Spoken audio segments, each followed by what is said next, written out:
ነገስታት ደርማስ ሓይል ኣለዎ ማንም ኣይዓግተንዩ እግዚአብሔር ይመስገን እግዚአብሔር ይመስገን ነቲ ዝጀመሮ ሽመይ ሙሴ ኃይለማርያም ይባላል ነማዳኒ ዓለም ተጠቃሚ ቤተክርስቲያን ካብ 16 ስትሪት ጀሚርና ናብዚ መጺና ድማ ሕጂ ብዝበለጸ ድማ ናብ ዓቢ ቤተክርስቲያን ስለ ዝሓለፍና ብጣዕሚ ተሓጓሲ ወሰን ይብሉን ኩልና ብዝኻልና እናተሓጋገዝና እንዳተረዳዳእና ቤተክርስቲያና ማዕቢ ሽመይ ኣሰፋ ገብረ ገርግስ ይበሃል ኣብዚ ኣብ ከተማ ዋሽንግተን ዲሲ ነባራ እየ ኣነ ናይ መካነ ህይወት መድሃኒ ዓለም ቤተክርስቲያን ኣብ ዘለኒ ግዜ ብዓቕመይ ምስ ማሕበረሰበይ ግልጋሎት ይህብየ ማለት እዩ ብጣዕሚ እዩ ደስ ኢልኒ ብዘጋጣሚ እዚ ንኩሉ ህዝበ ክርስቲያን ናይ ኦርቶዶክስ ኣማኒ ክርስትና እምነት ንመካነ ህይወት መድሃኒ ዓለም ቤተክርስቲያን ለይትን ቀትርን ብዘይ ምስልቻይ ብዘይ ምድኻም ድኻሞም ሰዓቶም ከይጸብጸው ነዚ ቤተክርስቲያን እዚ ብዙሕ ስራሕ ዝደኽሙ ልዕሊ ኩሉ ንዕኦም ክብሪ ምስጋና ይኹን ነቶም ኣቦታትና ለይቲ ቀትርን ንህዝበ ክርስቲያን ንምግልጋል እውን እቶም ኣቦታት ብትግሃት ዝሰርሕዎ ስራሕ ከየድነቅኻ ምሕላፍ ኣይከኣሊ ንዓኣቶም እውን እግዚአብሔር ኣምላክ ናይ ዘመን ኣገልግሎት ዘመኖም ክባርኸሎም እግዚአብሔር ክሕግዞም መጻኢ ዘመን እውን ሰላም ክኾን ይምነ እዚ የልብል ናይ ዝ ቤተክርስቲያንና ኣብዚ ነዊሕ ግዜ ዝገበረ ቤተክርስቲያን እዩ እዚ ዝሃነጾ ቦታት ክብሪ ምስጋና ይግበኦም ይብጻሕዮም ብኣብዝሓ ኩሉ ናይ ኦርቶዶክስ ኣማኒ ዝኾነ ትግራዋይ ክሰባሰብ ዓብዪ ዕድል ፈጢሮም እዮም እዚ ግን ሕዚ ብዙሕ ብምሕሳብ እቲ ቤተክርስቲያን ብፍላይ ናይ ፓርኪንግ ጸገም እውን ዝዓበየ ጸገም ነይርዎ ንዕኡ ንምቕራፍ እውን ከዚ ናፍቲ ንኸዶ ሓድሽ ቤተክርስቲያን ናይ ፓርኪንግ ጸገም እውን ብሰፊሕ ክከብለና ክቐርፈልና ይኽእል ኢለ ይኣምን ንኩሉ ነዚ ቤተክርስቲያን እዚ ሕዚ እውን ዘይተወድአ ዕማም ስለ ዘሎ ኩላትና እግዚአብሔር ኣምላክ ብዘለና ክንሕግዝ ጻውዒተይ ከቐሪፎቱ ይቐኒለይ ሱመይ ገነት ይበሃል ና መካነ ህይወት መድሃኒ ዓለም ትግራይ ኦርቶዶክስ ቤተክርስቲያን ናሰበካ ጉባኤ ኣባልየ ኣን ብጣዕሚ ተሓጓሰይ ወሰን የውሊ ምክንያቱም እቲ ለሓለፈ 35 ልዕልዩ ዓመታት ና መድሃኒ ዓለም ታወት ኣብ ክራይ ገዛ እዩ ነይሩ መጋረጃላት ሰቐለላ ወረደ ኣብ ብዙሕ ጸገማት እዩ ነይሩ ለሓለፈ 12 ዓመታት እንደገና ቤተክርስቲያን ገዚእና እሽካዕ ኸዘላ ተገልገልናሉ ለለና ቤተክርስቲያን ማለት እዩ ግን ይኹንዳ ኣንበይ ብጣዕሚ ለኩልና ለሓቁፍ ቤተክርስቲያን ይኾነይ ፓርኪንግ ጸገም እኒኤና እዩ መኪናታት ይስረቃ እየን ካብ ደገ ይስበራ እየን ካው ሓሊፉ ለለ ናቆልዑ ትምህርቲ ነምረሉ ቦታ የብልናይ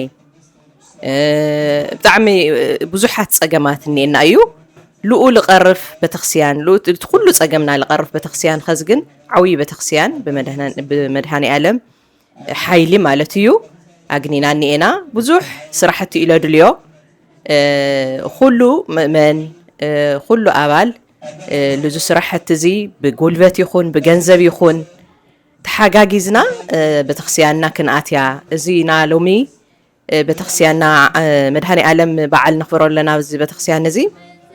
ና መጨረሻና ክኾን ዓብዪ እምነተ እዩ ለዓመታ ኣብቲ ዓብዪ ቤተክርስቲያን ጸገም ለይውሉ ፓርኪንግ ኩሉ ገፊሕ ቦታ ኩልና ልሓቁፍ ክኾን ዓብዪ ትምኒተ እዩ እንኳዕ ለዓብዪ በዓል መድሃኒ ዓለም ብሰላም ይብጽሕና ይቐነየለይ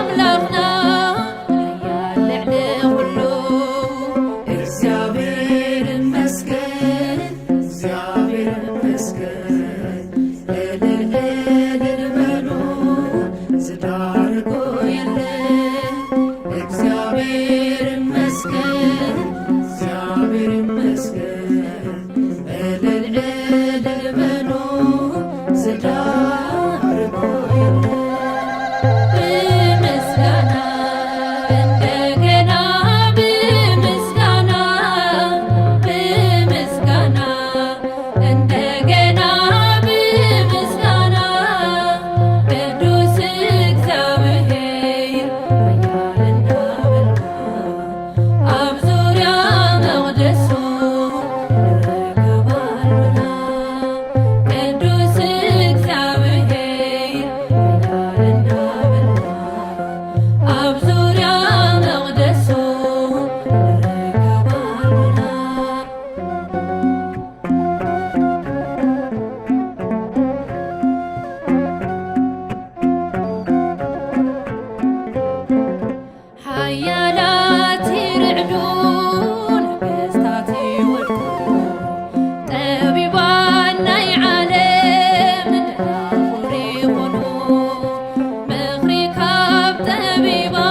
Good morning, happy Sunday. I'm Kasich. We are standing at Madhani Alam Church. I'm excited about the bigger space more than anything else. We have a lot of challenges here with space, parking, inside the church. So very excited about the bigger space for sure. It means so much. Like currently, you know, we've been here for so long and it's our home. But you constantly worry about kids going up the stairs and tumbling down, falling. Not enough space for all the kids to learn in. So it's pretty exciting that we have a bigger space where I can feel comfortable. My kids are, you know, taken care of and they are watching. They're not, you know, they're not tumbling over each other, like I said. And then I can also like pay attention in church versus like watching the kids all day long. Yes, it's very sad. It's our last day here. But again, we're going to a bigger space. So we're pretty excited. سميتنا يبهال أبزي يا وجانا كاب 16 ستريت جميرو بزح وعزو لحلفة بيت كريستياننا أبزي جزيناتنا أتلنا لنبر الناس معيت عبي نيرو نايب علنا لخونا نبرة جنينا لنا تحوسنا تخونا بزح جزي أبزي بمتنحنا نابعلنا سلالخونا الحمد لله يناخوينا ولا ناتشجرنا قندماي እግዚአብሔር لقبو አገልግሎት بعقمنا كنقرب ናጽዓርና ጸኒሕና ኢና ከዚ እንደገና እግዚአብሔር አምላክ ፍቃዱ ኮይኑ ትንምነዮ ነሐስዎ ነበረ ካቱ ነሐስዎ ላዕሊ ማለይ ከአልዩ همزي لبلا نبرت خزي أبيدنا كأتم خالو التسمعن حوس وسني واللي طرحت لي خنا مجلسك على تيولي لجزابير تمسكن طرحيخاتو له موت عيو خزي كابزي وصينا لاخت حدش غزال مخاد ام قرراباتينا نينا بزح ነገር ከለና አዩ ልመታው ግን ደግማይ ጣዕሚ ሰሙል ተስፋይና ምክንያቱም መእመን እዚ ሒዝኻ بزح ነገር هم لقبر نارئنا يومتين عينا خزل أمنتنا مس እግዚአብሔር لحرلت مؤمننا بعلو دجنا سلالخنا يحفرنا كشاف خزي عقال مؤمنني إننا تعجزتنيا ملو حلافنتيو خدو إني أنا بدي حريقهم لبليمو خزيدا كوجننا هم لي في العبي مسمول تسفا خوينو أمن نجورو عزو خزي المحلافة من نجورو عزو بزح نجارات ندلقينا ناسب حاجز ناجنزو حاجز ناسهم ويا حاجز لكلهم بدرجو كنبت صحن مكرينا أبزي عبي تصادفوك تجورو بجزابير رسم نتير بعبي بالخبر تحتنا مسجانينا قلتقو خزي لو قلنا ناخذ كبلي دلي يغني لي شوي عقار يبهال دعوي بعلم أنت مدهاني عالم بملو اشتل لناي أرثوذكس بيت كريستيان مدهاني عالم أنت سقلته لأمن مسكلو عالنا مدهاني عالم لو أمنا سواء مسكلو علو دومو لفسسلنا كاموت لا هيوت لدحننا أملاكنا أنت سقلته بمخبارنا بلوم معنتي عاوي دستا يسمعني بحلفي أنا واشنطن دي سي نقنا ناي مدهاني عالم بيت كريستيان بزح جزء ببص أباتاتشن بقدس بص أباتاتشن التمسرتت خنتلا كازي أنصار جميرو أبوزح سقاينا نيرنا أف 16 ستريت بعلم قدس بص أباتاتشن مجارجال لاوردو لمكينا لاتيو لا سؤال لاوردو طعم سقاينا جنا نيرنا أفتو 11 عامت جن بيت كريستيان رخيونا لا تقلقلنا اللي تسأنيحنا عينا يخون دا أمبر أفتو لنا يبيت كريستيان بحلفي لدقنا لقول عيت ليخون بوتا بمخانو سأبيب بمخانو أولاتنا ون قول عيت حيزن لك الشاقرة لك مسأبوتو حجر لا فتر الناس للنورة مدحاني عالم قن ودي لنايو I think ودي لنايو لو معامت نامج أرشانا أود مدحانا نمزين كنا خبرينا أود صبو قفيح لخوانا بيت كريستيان هيبنا النيو بحبرت لعامت هالك نكورو እምነተይ ብዓውይ ይገልጽ ኣለኹ ብጣዕሚ እየ ለመስግን ሙሉእ ሓጎስ ይግበረልና መድሃኒ ዓለምና ብሓባር ንኽብሮ ዓመታ ይዕቆረና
ሽመይ ሰናይት መስፍን ይበሃል ናይ ቤተ ክርስቲያን መካነ ህይወት መድሃኒ ዓለም አገልጋሊትን ተገልጋሊትን እየ እዚ ብጣዕሚ ደስ ይሉና 11 ዓመት ኣብዚ ቤተ ክርስቲያን እዚ ጽቡቕ አገልግሎት ነይሩና እዩ ሕዚ ድማ ናብ ብጣዕሚ ዕብይ ዝበለን ብዙሕ አገልግሎት ንገብረሉ ንኽእል ቤተ ክርስቲያን ብምኻንና ብጣዕሚ ሕጉስቲ እየ እንኳን ኣቦና መድሃኒ ዓለም ዓመታዊ በዓል ኣብፅሐኩም ኣብፅሐና በቃ ጽቡቕ በዓል ይግበረልና ንትንሳኤ ካብ ሰላም ይብፅሐና ናይ ሎም ዓመት ወናይ ዝቕፅል መድሃኒ ዓለም በዓልና ብተሓድሽን ዓብይን ቤተ ክርስቲያንና ንኹላህና ክነኽብሮ የብፅሐና ኣነ ሰመይ ኢለኒ ኣብርሃ ይበሃል ኣብዚ ቤተ ክርስቲያን መድሃኒ ዓለም ተገልጋሊት ለ እየ መጀመሪያ 16 ስትሪት ኣብ ዲሲ ኖርዝ ዌስት ያው እና ፈረንጅ ቤተ ክርስቲያን ኮይኑ ሰው ተኻሪና ኢና ሳንዴይ ልኽበር ነይሩ ለዛውም ተለውፁ ልትውለሎ ሰዓት ብዙሕ ዓመት ቢኮዝ ዓቕሚ ስለለይ ነበረ ኣብኡ ነርና ማለት እዩ ካብኡ ግን በቃ ማለት ሓምድላይኻ ክትኾነይ ትኽእል የው ሰዓቶም ተፈለየ እዩ ዋዕሎም ስለለኣትዩ ተሎ ስለልዕፀል ነበረ ካብኡ ድማ ላብዚኣ መፂና ማለት እዩ እዚኣ ግኒና ኣብዚኣ ክትነብር ተለኻለ ብጣዕሚ ቨሪ ዲፊካልት እዩ ሃምቲ ትሪኦ ኣለኻ ቦታ ፀቢብ እዩ ኳንዶ ኸዚ ህዝቢ ብምልኡ ትግራዋይ ካብ ተነፋናቂሉ መፅኡ ካብ ኩሉ ቤተ ክርስቲያን ብዙ ፀገማት ለሓለፈ ብትግራዊነቱ ካብ ኩሉ መፅኡ ህዚ ብጣዕሚ ፀቢቡ ኳንዶ ኸዚስ ቀደምለስ ንሽቲ ኣሸጋሪ እዩ ነይሩ በቃ ሰብ ሞይቱ ክወፅእ ሬሳ ኳስ ለይኽእል እዩ ብጣዕሚ ቨሪ ዲፊካልት እዩ መውፅእ የለይ ተው የለይ እና ኩሉ ሰብ ድማ ኣብ ሓደ ኣብዚኣ ዛማ ናብ መቅደስ እኹልትስ የኾነት ፀባብ እያ ብጣዕሚና ብጣዕሚ ተሸጊሩ እዩ ሰብ ኣብ ደገ ጠጠው ኢሉ ለቀድሰሉ ሰዓት ይወፅሑና እናስ ሕዚ ደስ ይልብል ብጣዕሚ ህዝብና ተኣኻኺቡ ካፍቲ ትሪኦ ተለኻ ብጣዕሚ ደስ ይብል ኣውዚ ብዙሓት መንበራት እኒኡና ላብ 700 ልኾን መንበራት እኒኡና ህፃውንቲ 400 ልኣኽሉ እኒኡ ደቅና ምክንያቱም እቱ ናይና ባህሊ ሃይማኖት ሒዞም ክዓቢ ተሎ ብጣዕሚ ደስ ልብል ኣነ ኸዚ ወደይ እኒእኒ ኣብዚኣ እዩ 16 ስትሪት ንሃለና እዩ ተኸሲኑ ተወሊዱ ኣብዚኣ ላይ ያው ሕዚ ንእሽተጉር ምስቶ ተለው ያው ላብ ካለጅ ላብ ገለ ስለልኸዱ ግን ስቲል ኣፍታለላቶም ሰዓት ምሳና ይመፁ እዮም በቃና እዚ ቤተ ክርስቲያን መድሃኒ ዓለም ልደቅና ጽቡቕ መንፈስ ጽቡቕ ነገር ሒዞም ለዓዊሉ ሃይማኖትና እዩ ምናልባት ንሕና ኣብቲ ግዜ ንሰይ ነበርናን እቶም ዝነበሩ ክነግሩና እንተለው ግን ክምስረት ተሎም ብሰለስተ ምእመናንና ብሓደ ካህኒ ተመስሪቱ ኣብ ኮሎምቢያ መንገድ ب1980 80 ተመስሪቱ ዘአሃቲ አማኑኤል ተባሂሉ ተመስሪቱ ታዲያ ብፁዕ ወቅዱስ አቦና አቡነ ማትያስ በ1982 ናብ ዝዓዲ ካብ ኢየሩሳሌም መጽዮም ታዲያ ኣብቲ ግዜ ንሱ ምእመናን ኣብ ዝደኸሙሉ ትቤተ ክርስቲያን እውን እንደገና ዳርጋ ናብ ክዕጾ መንገዱ ናብ ክዕጾ ዓይነት ዝበጽሓሉ ግዜ እዩ ነይሩ ማን በጽሐሉ ነዚ ቤተ ክርስቲያን እዙይ ብፁዕ ወቅዱስ አቦና አቡነ ማትያስ ኩላህና ንፈትዎም አቦና ምስ መጹ እንደገና ከም በሐድሽ አጠናኺሮም ምእመናን እውን ከይውተኑ አገልግሎት እውን ከይቋረጽ ዝቤተ ክርስቲያን እዚ እውን በቤተ ክርስቲያንነቱ ቀጻሊ ኮይኑ ክነብር ከም ተራ ካህን ከም ንእሽተይ ከም ቆልዓ ከም ዲያቆን ኮይኖም አገልግሎት ጀመሩ ቅዱስ አቦና ስለዚህ ካብኡ ተላዓይሉ መድኃኔ ዓለም ተባሃለሉ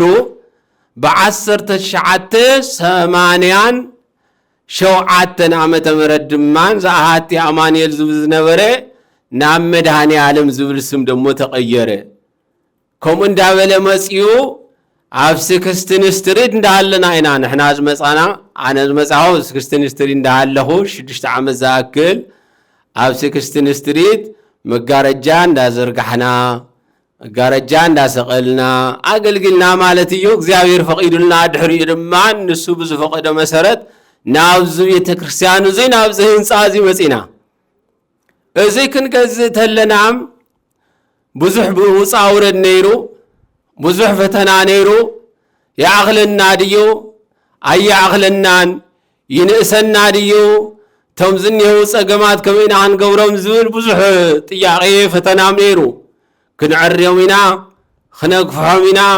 በሪ ክነስተኻኽል ኢና ከምዚ ክንገብር ኢና ዝብል ሒዝና ገዚእናዮ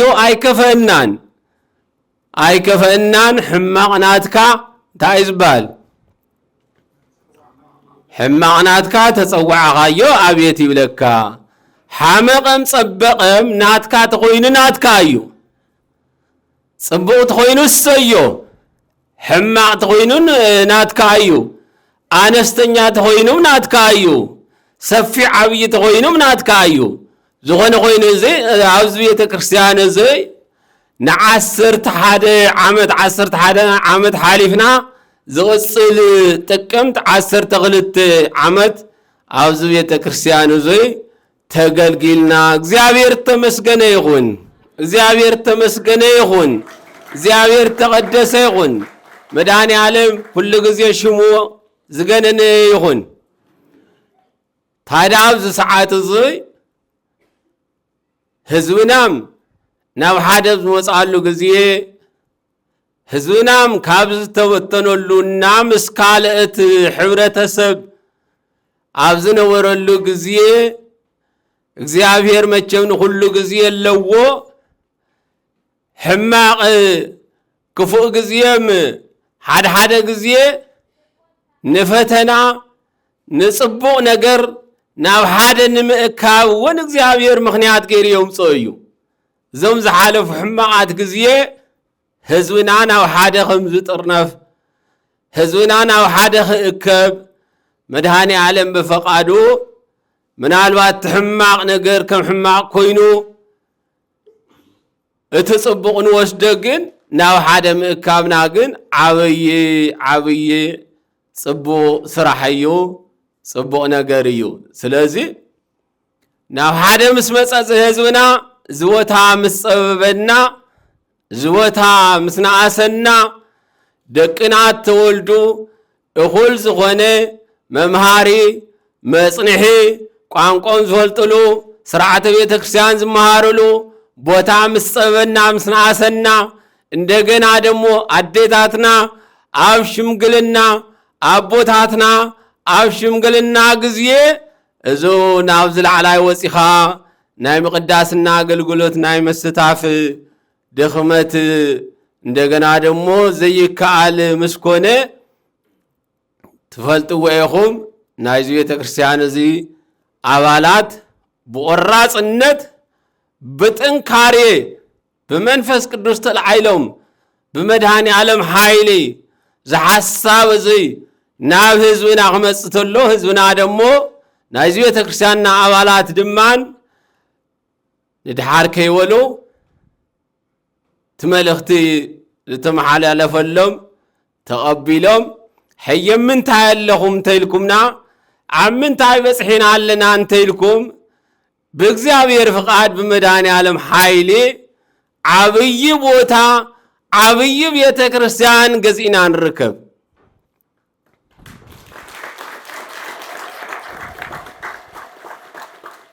ትገዚእና አዮን የና ድማን ዝቤተ ክርስቲያን እዚ ታሪክኩም ዝነገርኩም ምስቲ ታሪኹ ዝኸይድ ምስቲ ቀዳማዊ ምዃኑ ምስቲ ታሪኻዊ ቤተ ክርስቲያን ምዃኑ ምስቲ ጥንታዊ ምዃኑ ዝኸይድና ዝመጣጠን ቦታ እቲ ቦታ ግዝፈቱ ስፍሓቱ 12 ኤከር ነጥቢ 5 ዝኣክል ቦታ አይና ገዚና ነና ቤተ ክርስቲያን ብቻ ዘይኾነ ብዙሕ ነገር ክለምዓሉ ዝኽእል ቦታ ብዝበለጸ ደሞ ሓድነትና ንገልጸሉ ቦታ ጸበበኒ ደፋኻኒ ፓርኪንግ ሓስካለይ ናብ ስራሕ ኸይጎይ ፓርኪንግ ተዛሓይዙኒ ምኽንያት ዘይህብ ቦታ ነቲ ጸገምና ንኹሉ ዝፈትሕ ቦታ ንኹሉ ዘስተኻኽል ቦታ ገዚእና አውዚ ንረከብ ምእመናን እግዚአብሔር ተመስገነ ይሁን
ያድህናይሙ